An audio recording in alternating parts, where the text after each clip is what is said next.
kinsa maning maayong tao.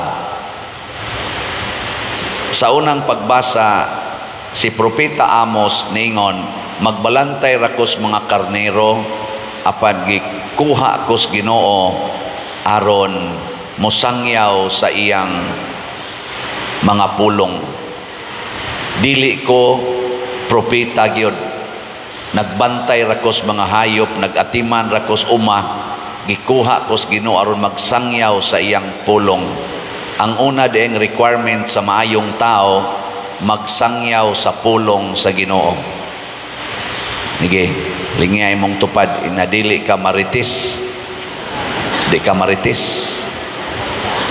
Kay kanang mga maritis, ang gitsabwag ana, pulong sa tao, dili pulong sa Ginoo. Dirisad sa atong ikaduhang pagbasa, may kayong pagka-discuss ni San Pablo